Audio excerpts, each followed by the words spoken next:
Donc pour moi, il n'y a pas de style, il n'y a pas de mode. Les intentions sont là et quand l'intention est là, elle est déjà très bonne. Le résultat, finalement, se juge un petit peu comme l'histoire avec un certain recul sur le temps. Espèce d'espace, un podcast de Ligne Rosée Contract, présenté par Max Flageolet pour découvrir les secrets de conception des plus beaux espaces. Aujourd'hui, on part dans le décor avec Tristan Auer. Cette année, le Pritzker Prize, le Nobel de l'architecture, a été remis à Liu Yakun, un architecte chinois, peu connu en Occident, qui a surtout construit en Asie. Ce choix montre bien un changement de cap. Il dit que l'époque des starchitectes est peut-être derrière nous. Aujourd'hui, on récompense la sobriété, le local, le durable. Mais cette révolution-là, on ne la voit pas encore partout. Dans l'hôtellerie de luxe, les grandes enseignes veulent toujours des noms, des signatures, des auteurs. Alors, comment on fait quand on est justement l'un de ces noms ? Comment on invente un décor qui fait rêver sans surjouer ? Comment on compose avec l'histoire d'un lieu sans l'étouffer ?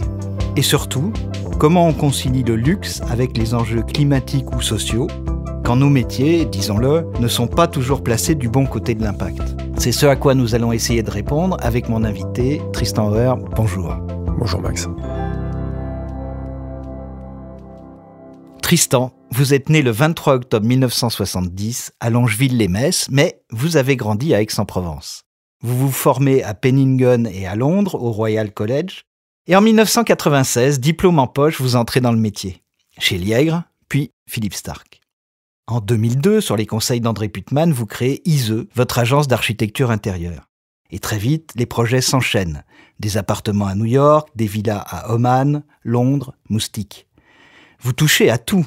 Hôtels, résidences privées, boutiques de luxe, scénographie pour Cartier ou Chanel. Et puis, il y a les lieux cultes, les bains-douches, ex-boîtes de nuit que vous transformez en hôtel de luxe, ou bien le Crillon, le Sinner, le Carlton, jusqu'au mythique hôtel Savoy à Zurich que vous faites renaître sous l'enseigne Mandarin Oriental. On ne s'étonne donc pas qu'en 2017, Maison et Objets vous nomme designer de l'année, ni que vous fassiez encore cette année partie de la liste des A100. Tristan, on ne se connaît pas depuis longtemps et je crois qu'on est dans ce moment un peu gênant d'hésitation entre le vous et le tu. Est-ce que ça t'irait qu'on se tutoie pour la suite de cet entretien ? Oui. Très bien. Alors, Tristan, est-ce que tu te souviens de ton premier choc esthétique ? Alors déjà, merci Max. J'ai l'impression que, comme quand on a un accident, on pense qu'on va mourir, on voit sa vie défiler devant ses yeux. Tu viens de le faire à l'instant. C'est une impression bizarre.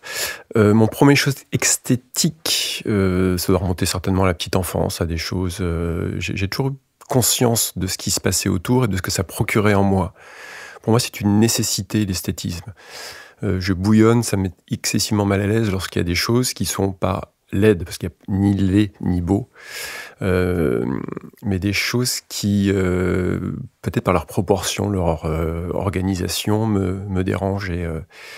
Donc non, je me souviens pas, mais ça, je suis sûr, arrivé très très tôt. Mais est-ce que le fait qu'il n'y ait pas de recherche esthétique te dérange aussi ? Mais il y a toujours une recherche esthétique dans... Même involontaire ? Bien sûr, on le fait toujours pour une raison. Donc pour moi, il n'y a pas de style, il n'y a pas de mode.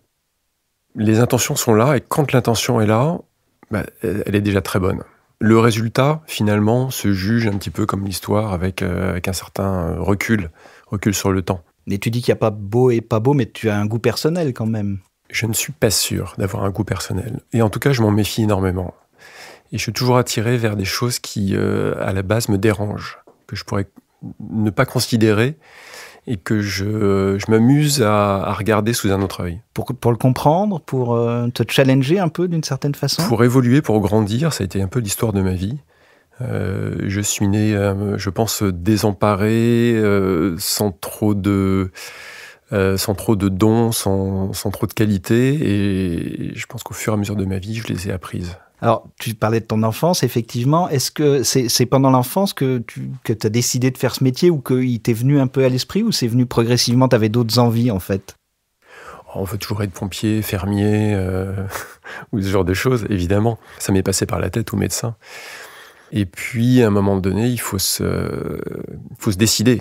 Il faut embrasser une éducation, des études.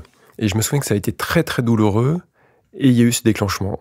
Il y a eu cette libération dans la douleur. C'était après un deuxième échec scolaire, après mon bac certainement, à des études qui n'étaient pas pour moi, où il a fallu que mes parents, heureusement, bien heureusement, me mettent dans un coin en disant « Bon, maintenant, qu'est-ce qu'on fait ?» Eux ne savaient pas, eux ne pouvaient pas savoir, comme moi je ne peux pas savoir pour mes enfants. Et ça vient du fond, des entrailles, des tripes. Et ce choix, c'est pas un choix anodin, parce que c'est ce qui va nous coller toute notre vie, et c'est ce qui nous révèle où nous éteint. Et donc, oui, ce que tu dis, c'est qu'on a la possibilité de changer d'avis aussi, de commencer par quelque chose et de bifurquer. Totalement, totalement. Mais mon métier tel que je l'ai imaginé est évidemment pas celui que je fais aujourd'hui. Tristan, tu es l'un de ces décorateurs français qui sont aussi à l'aise entre le résidentiel, le commercial et l'hôtellerie. C'est qui les architectes d'intérieur dont tu admirais le travail et qui ont influencé ton parcours ? Bien sûr, il y a des mentors, il y a des gens qui ont une vraie importance, morts ou vivants. Déjà, ceux avec lesquels j'ai travaillé m'ont impressionné et m'ont formé et m'ont libéré. Après, il y a Carlo Molino, évidemment, qui n'était pas que architecte d'intérieur, il était architecte dandy, constructeur de voitures, de machines incroyables, photographe, designer. Il embrassait toutes les disciplines.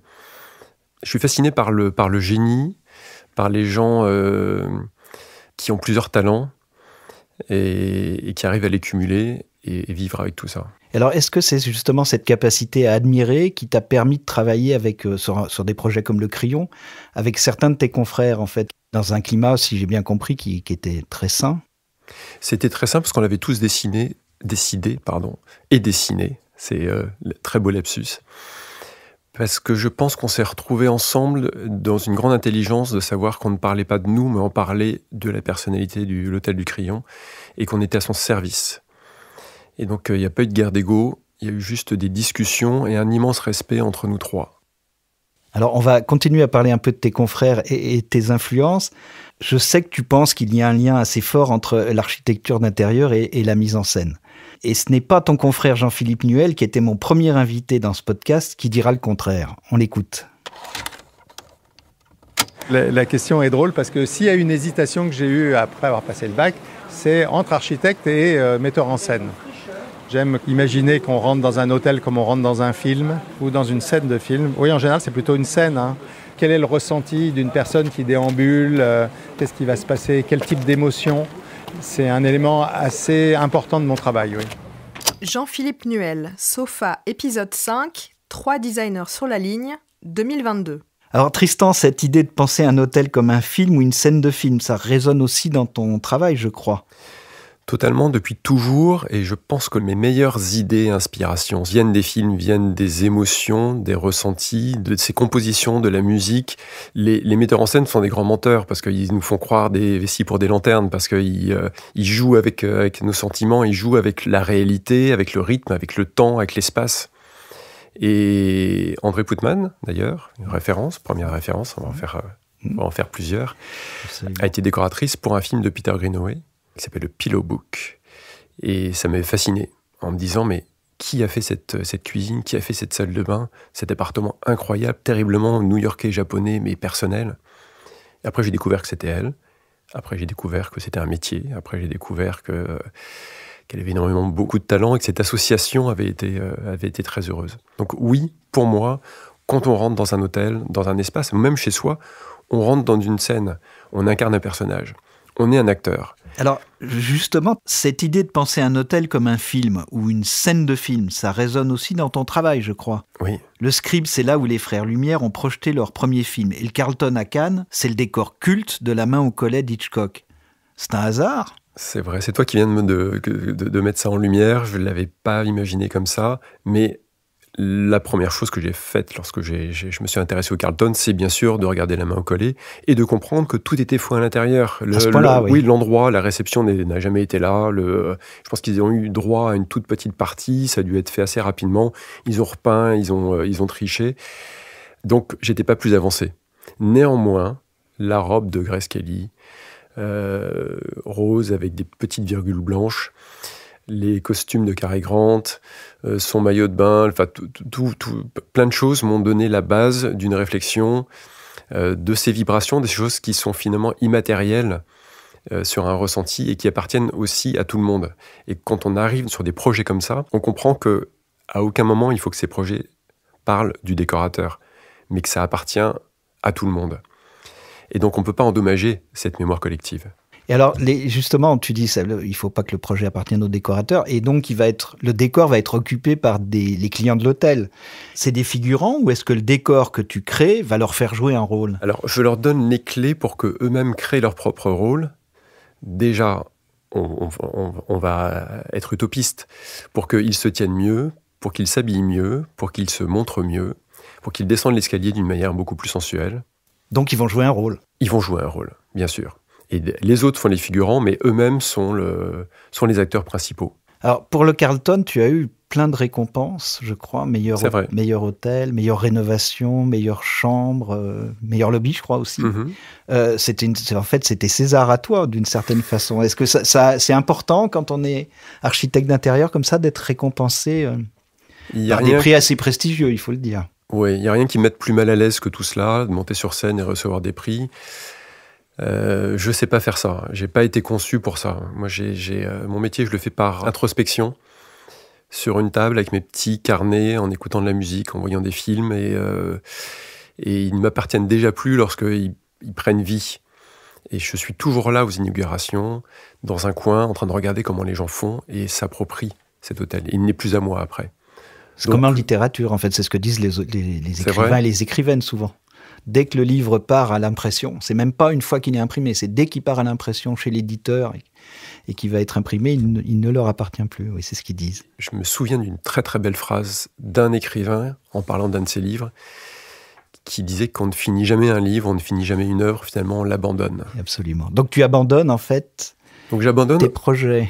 J'abandonne mes projets, puisque le projet parfait, c'est celui ton qui travail, jamais. En fait, ce que tu viens de faire, tu l'abandonnes. Tu le laisses presque en cadeau. Et après, tu y retournes quand même pour voir comment ça vieillit ou pas. Jamais ça. Très, très rarement. Ouais. Vraiment très, très rarement. Mais je suis très chanceux. Je suis un des garçons les plus chanceux qui soit. Parce que derrière, j'ai d'autres projets. Et donc, je suis déjà dans un autre projet, dans une autre dynamique. Et la tête ailleurs, heureusement. Sinon, ça m'atteindrait vraiment. Alors, il y a plein de scènes cultes de cinéma qui se passent dans des hôtels. T'en as des préférés que tu pourrais citer ? Évidemment, Grand Budapest Hotel de Wes Anderson, avec Ralph Fiennes, qui est le directeur de l'hôtel et avec lequel, généralement, on me confond. Pour ma plus grande fierté, bien sûr. Et tu parlais de Peter Greenaway tout à l'heure aussi. Oui, là aussi... très, très complet par rapport à ses cadrages, par rapport au côté derrière intellectuel et toute la force de vie qu'il met dans ses films. Mais Paolo Sorrentino aussi. Il n'y en a pas un, finalement. C'est plus des films que des réalisateurs qui font des choses parfois très bien et parfois moins bien, comme moi. Et t'as jamais eu envie de tout plaquer pour faire du cinéma, ou parce que t'en parles avec tellement de passion, ou pour faire un décor de cinéma, ça serait un peu un rêve, ça J'ai jamais eu envie de rien, en fait. C'est les choses qui sont venues à moi. Et j'ai pas d'ambition, je me projette pas, je me battrai pas à mort pour quelque chose. Le car tailoring, c'est une envie quand même. Le car tailoring, c'est pas une envie, c'est un non-choix. Parfois, il suffit de visualiser des choses pour que les choses arrivent, et encore une fois, les choses m'ont rattrapé. Car tailoring, c'est une on va dire ça, une marque, oui, parce que c'est une marque aujourd'hui, de personnalisation d'intérieur de voitures, mais sur l'expression même de l'architecte d'intérieur, à savoir combiner des harmonies de matière, un confort, des conforts acoustiques, olfactifs, et jouer sur tous les sens. Dans un habitacle de voiture qui est forcément contraint. Et je me suis rendu compte, je me suis lancé là-dedans parce que je suis passionné de voiture, je l'ai fait pour moi au départ. Donc la voiture, c'est une passion quand même. La voiture, c'est une passion, bien sûr, oui. Mais pour l'utilisation de la voiture, qu'est-ce qu'on fait avec la voiture ? Quelles sont les histoires que l'on peut écrire ? Et cette passion m'a rattrapé parce que les gens m'ont demandé, ensuite Citroën et d'autres, et je le fais aussi pour des voitures de courtoisie d'hôtel. Et c'est ma meilleure, plus mauvaise idée finalement. Vas-y, explique-nous ça. Parce que maintenant je suis presque connu pour cela, et c'est un de mes meilleurs agents, puisque c'est à travers ces voitures ou ces avions ou ces trains que les gens viennent me voir et comprennent ce que c'est que finalement ce métier d'architecture d'intérieur, qui est de recréer ce confort ultime, les relations humaines, les distances, le voyage, et cette utilisation et tous les accessoires qui vont avec. Donc des sacs, des parapluies et tout le. Donc c'est quelque chose de très holistique finalement, un hôtel ou une maison.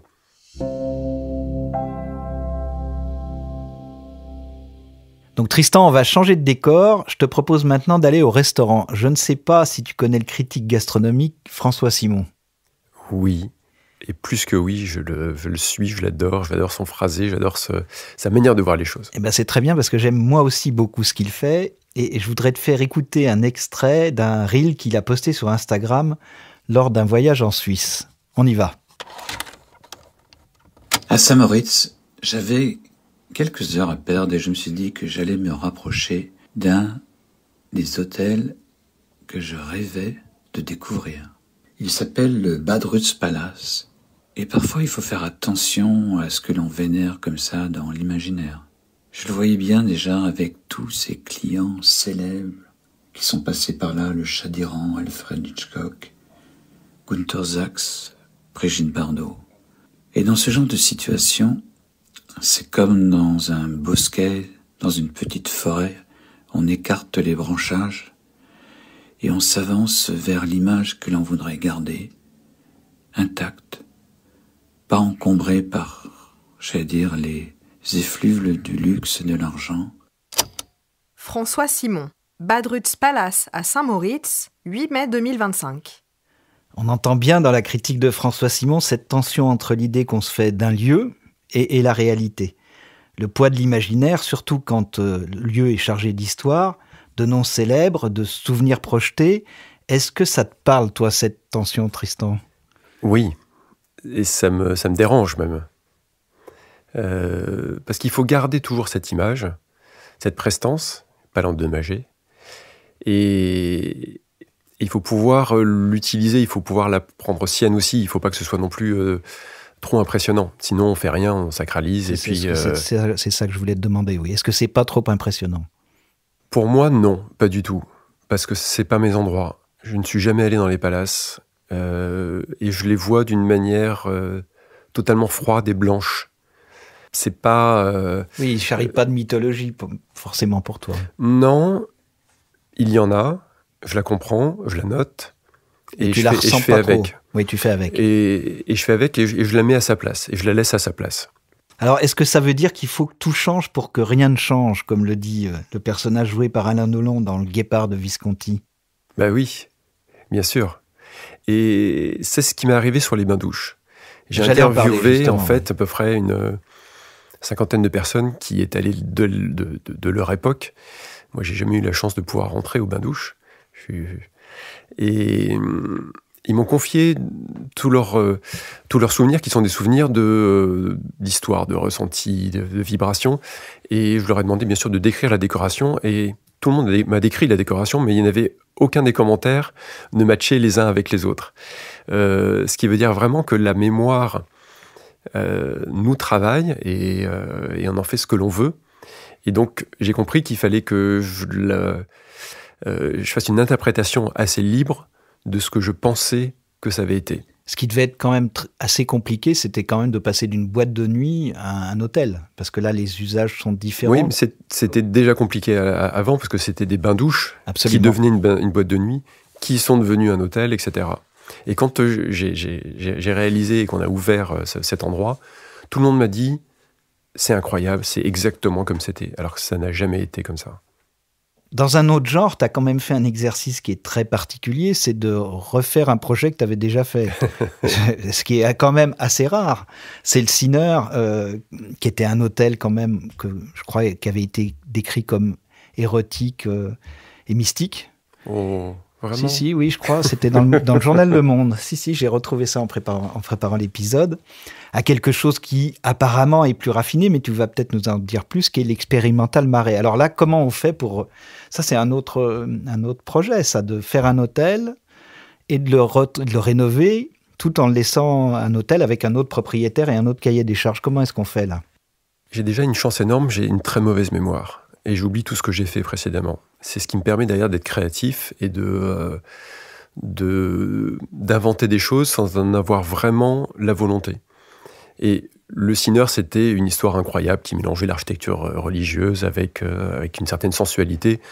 C'est vieux comme le monde, ça n'a jamais froissé personne. Et je trouvais que d'avoir des serveurs en soutane, c'était quand même assez sympathique. Oui, tu dis c'est vieux comme le monde, mais ça avait quand même fait l'événement à l'époque. Ça avait fait l'événement puisque je m'étais posé la question et j'avais regardé tout ce qui se faisait en me disant à quoi bon un nouveau projet, une nouvelle décoration, et si on faisait quelque chose qui ne se fait plus aujourd'hui. Et j'étais parti dans cet esprit un peu minimaliste, monacal, chargé d'encens et de lumière tamisée et de fumée. Et donc 5-6 ans après le changement de propriétaire, donc il fallait faire un petit peu un maquillage, et on est parti dans une autre histoire, et donc j'ai imaginé un autre personnage créé de toutes pièces. Donc t'as pas réécrit le roman là, c'est un nouveau roman. C'est un nouveau roman qui se passe dans le même lieu, mais c'est un nouveau roman. Voilà, on n'a pas tout cassé pour tout refaire parce qu'on peut plus se permettre aujourd'hui dans cette idée de développement durable. Et la décoration, quelque chose de magique, c'est qu'en changeant très peu de choses, ça change tout. Alors l'autre question que pose François Simon, c'est l'effet négatif que peuvent avoir les signes ostentatoires du luxe. Tu comprends ce qu'il veut dire et quelle est ta définition du luxe en fait? Je comprends exactement ce qu'il veut dire. Mais il a raison. Non, il a raison, bien sûr. Mais je pense qu'il y a une approche punk qu'il faut avoir un petit peu. C'est-à-dire que être punk dans une usine désaffectée, ça n'a pas de sens. Il faut être punk dans l'appartement bourgeois de ses grands-parents avec le stupre, les lustres, etc. et être en décalage. Donc, je pense qu'il faut laisser à sa place le décorum, comprendre ce qu'il est, pour mieux avoir une attitude qui est en décalage par rapport à ce décorum. Donc, qu'est-ce qu'est le luxe ? Pourquoi est-ce que c'est la question. Voilà, c'est quoi le luxe pour Tristan Auer en général et dans l'hôtellerie en particulier? J'ai une seule réponse unique auquel je tiens beaucoup et je crois définitivement, c'est le sur-mesure. Le luxe, c'est d'avoir un service qui est fait pour vous, avec des gens qui vous comprennent, qui vous décrivent et qui sachent exactement ce que vous voulez avant que vous ayez vous-même envie de le faire. Et ça a plusieurs vertus. Ça a la vertu déjà de se sentir bien, de se sentir écouté, de se sentir observé. Pour les gens qui vous servent également, ils vont faire le meilleur. Et ça, c'est une caractéristique également de la culture japonaise où l'autre met un point d'honneur à servir du mieux possible. C'est pas une humiliation de servir quelqu'un. Et une fois qu'on a le meilleur service, où les choses faites pour soi, on n'a pas besoin d'en avoir plusieurs. Et si on pense à un objet, n'importe quel objet, si on a décidé de ce qu'il allait être, de comment est-ce qu'il allait être fait pour soi, c'est un objet qui tient à vie. Et ça, pour moi, ça serait une des peut-être solutions à la cavalcade effrénée où on ne sait pas trop où on va arriver de notre surconsommation. Consommons moins, mais des objets qu'on a choisis, qu'on a pensés, imaginés, penser dans le sens où est-ce que j'en ai besoin, à quoi ça va me servir, et tant qu'à faire, aller voir des artisans d'art qui vont les réaliser pour nous. C'est ce qui se passait il y a 70-80 ans, rien de plus. Alors, on l'a vu, les lieux que tu dessines font rêver, effectivement, ou en tous les cas, s'ils font pas rêver, ils font se sentir bien, et relativement privilégiés, on peut dire ça, je pense, et compris. Mais aujourd'hui, tu l'as dit aussi, faire rêver sans culpabiliser, c'est un vrai défi. Camille Coustet, cofondatrice de la start-up Eco-Impact, a une question pour toi sur le sujet. Camille, c'est à toi. Bonjour Tristan Auer. L'affichage environnemental arrive bientôt en France et nous sommes en train de finaliser la méthode de calcul. On parle, dans cette méthode et dans le calcul d'impact des produits, de la durée de vie d'un meuble. Selon vous, qu'est-ce qui fait aujourd'hui, au-delà des aspects techniques, que l'on peut faire un meuble qui dure plus longtemps que les autres ? Alors, qu'est-ce que tu répondrais à Camille Coustet ? Parce que sur ce qui rend un meuble durable et indémodable. Parce que tu parles de sur-mesure, je suppose que tu dessines beaucoup de mobilier et d'objets, justement, en sur-mesure pour les projets, que tu ne prends pas dans les catalogues existants des marques. Alors, c'est une très bonne question. J'aurais aimé qu'on puisse débattre encore plus autour de la table, mais mais on peut. Hein, il faudrait qu'elle soit là et qu'on puisse... parce que c'est un sujet qui est capital, qui n'est pas un sujet de nos âges, qui est un sujet beaucoup plus jeune, et je suis entouré d'une équipe très jeune qui ne laisserait pas passer ces manquements si je ne les faisais pas. C'est le choix. Première chose, regardez mieux ce qu'on achète. Est-ce qu'on en a vraiment envie? Est-ce qu'on en a vraiment besoin? Est-ce que ça a été bien dessiné? Est-ce que ça a été bien fabriqué? Dans ce choix, cette décision, et ça c'est un choix politique que chacun peut avoir, ensuite on le choisit et on le garde pour toujours, ou on le transmet. Donc ce ne sont pas des choses qui s'abîment, ce sont des choses qui se patinent. Et dans le choix des matières qu'un décorateur ou un designer doit apposer sur des meubles, c'est à lui de faire en sorte que ces chaises, ces fauteuils, ces canapés soient encore plus beaux dans 20 ans, 30 ans, 40 ans. Ça, tu as des clients en hôtellerie qui le comprennent. C'est pas forcément facile de leur faire comprendre. Non, évidemment, de mon point de vue. Qu'ils le comprennent, parce qu'il y a une raison économique pour eux.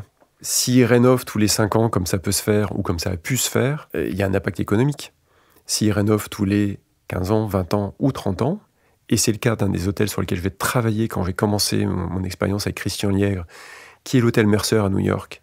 Donc on est en 96. Qui reste un hôtel indémodable. Indémodable parce que bien dessiné, bien fabriqué. Les meubles étaient faits en France, envoyés ensuite là-bas. Et on est en 2025 et il n'a pas été rénové. Et je trouve ça fantastique. Donc c'est à chacun, aux clients, aux donneurs d'ordre, aux propriétaires de prendre les bons designers, aux designers de se poser les bonnes questions, de mieux dessiner, et aux fabricants de bien accompagner tout cela. Et c'est possible. Donc c'est s'affranchir des modes, ou de la mode? Évidemment, les modes, c'est déjà, quand on dit le mot, elle est déjà passée. Donc il faut s'affranchir de tout, en fait.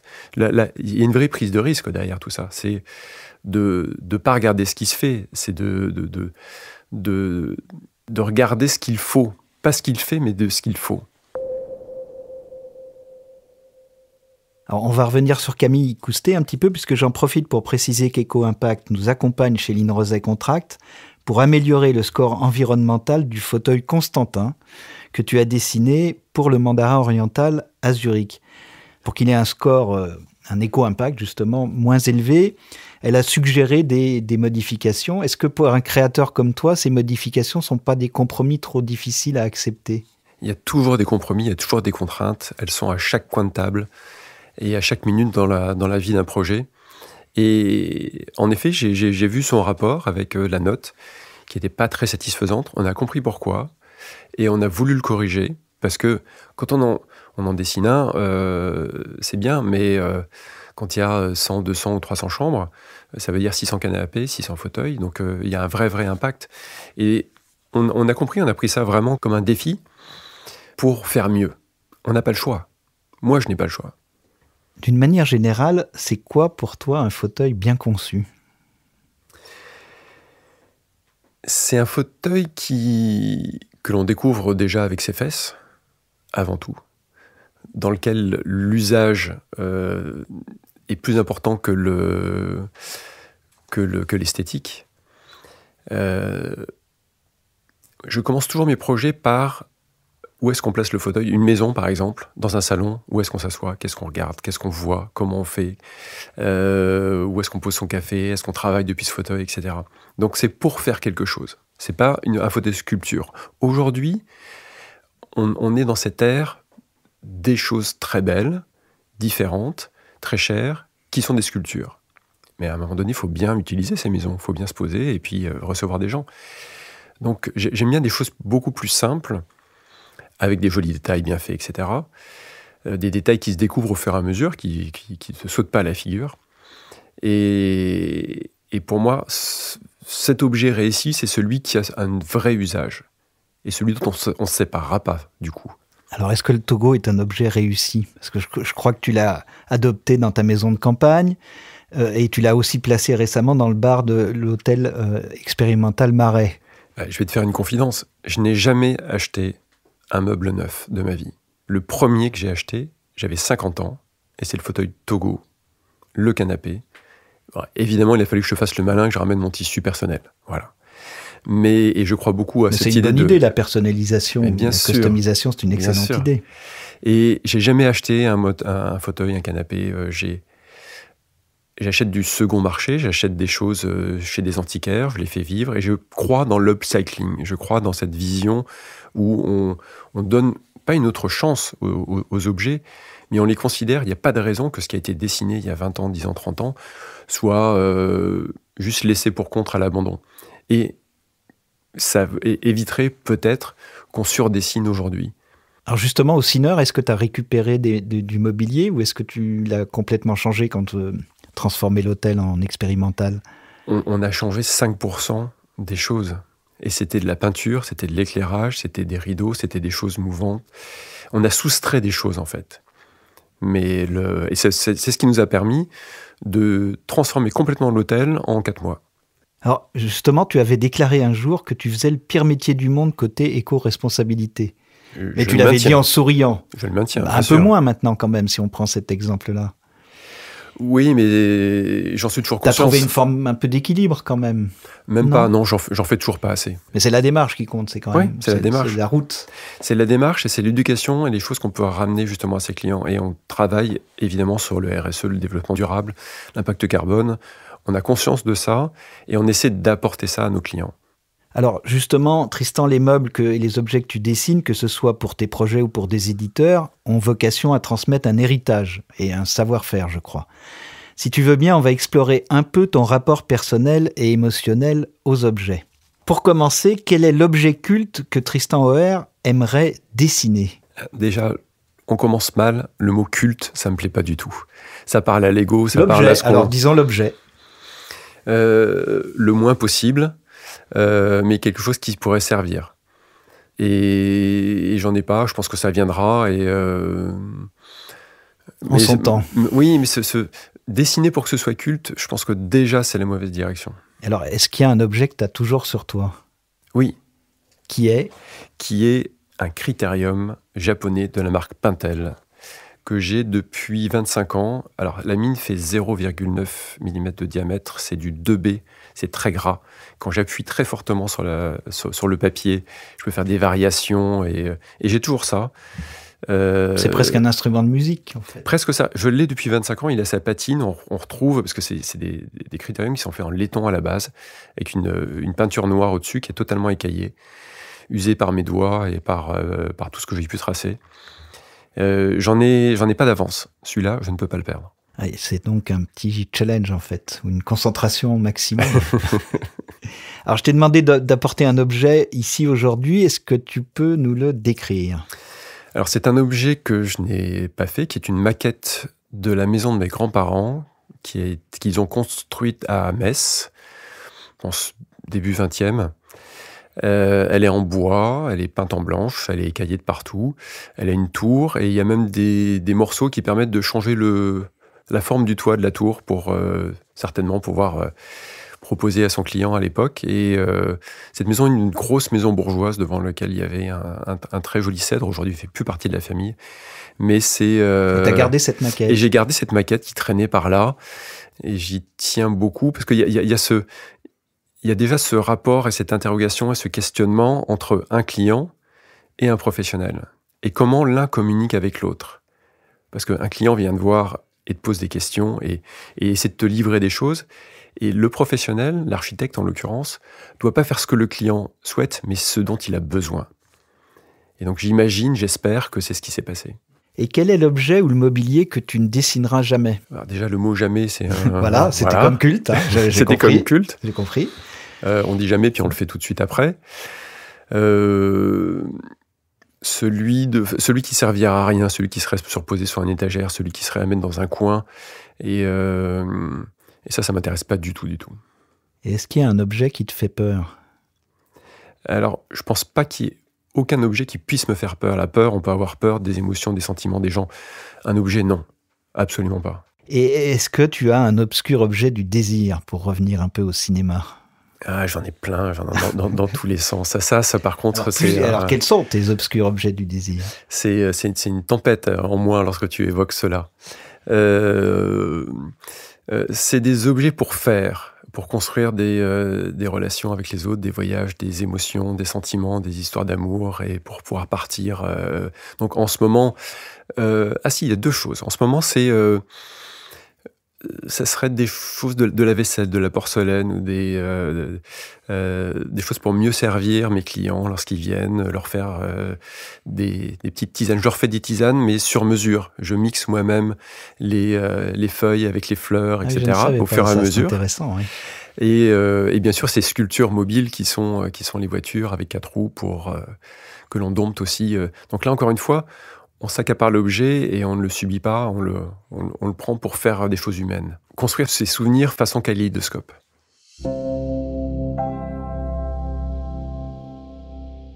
Alors, tu as fait partie cette année du jury du concours SINA, Révélateur Jeune Talent, un concours qui met au défi les designers de moins de 35 ans d'imaginer l'objet qui traversera le temps.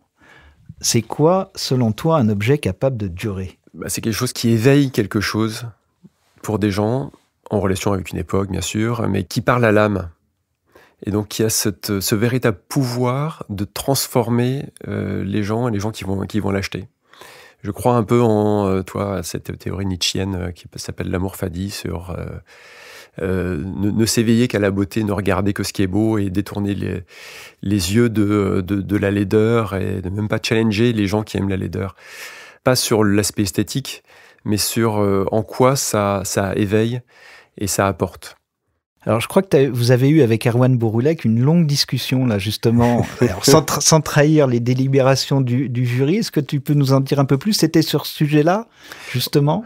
On n'était pas du tout d'accord je crois, c'est ça, oui, sur la nécessité des choses. Mais c'est bien, justement, parce qu'on était une dizaine autour de la table. Et de pouvoir se frotter un peu la cervelle, c'était quelque chose qui était un immense moment, surtout face à Erwan Bouroulek. Alors Tristan, avant que l'on se quitte, j'ai encore quelques questions à te poser, un peu plus personnelles si tu veux bien. Alors comment est-ce qu'il faut appeler ton agence ? C'est ISE, c'est Atelier Tristan Auer ou Tristan Auer ?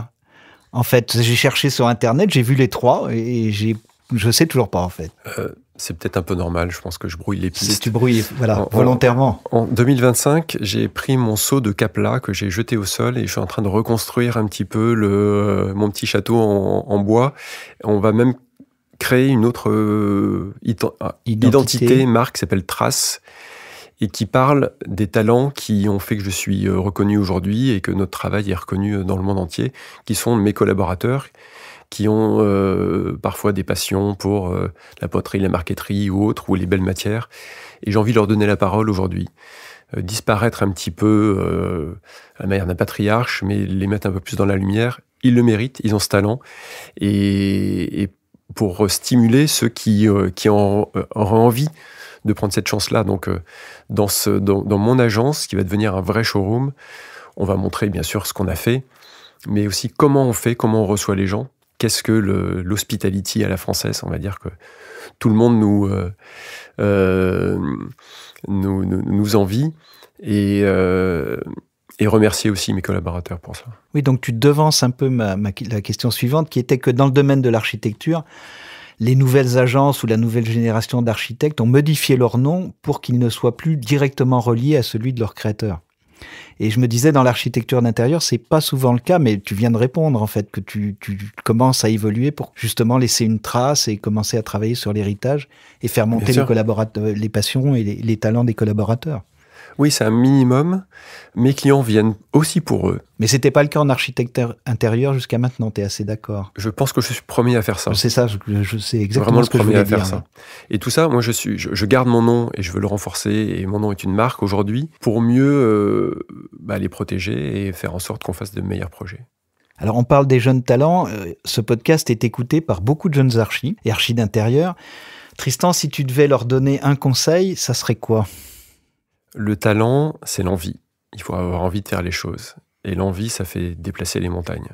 Et concrètement, sur les champs, est-ce qu'il faut être pluridisciplinaire, se spécialiser dans un domaine, l'hôtellerie, ou tout ça n'a finalement pas d'importance ? C'est la science qui compte. Les choses m'ont rattrapé par la force des choses. Et j'ai jamais rien anticipé. Donc il faut être arborescent. Il faut aller chercher partout. Et ça se construira tout seul. Enfin, tout seul, pardon. Avec énormément de travail, de discipline, d'intérêt, de respect, et après les choses viennent.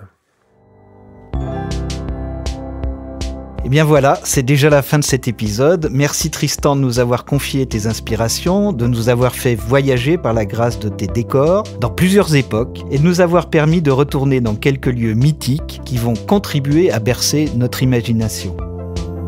Chaque mois, dans Espèces d'Espace, je reçois une personnalité pour découvrir les secrets de conception des plus beaux espaces. Je suis Max Flageolet, directeur de Ligne Rosay Contract. Vous trouverez en description toutes les informations pour me contacter, ainsi que les références citées dans l'émission. On se retrouve le mois prochain, et en attendant, si ce podcast vous a plu, laissez-nous un commentaire et 5 étoiles sur Apple Podcasts ou Spotify. Allez, salut! Merci Max.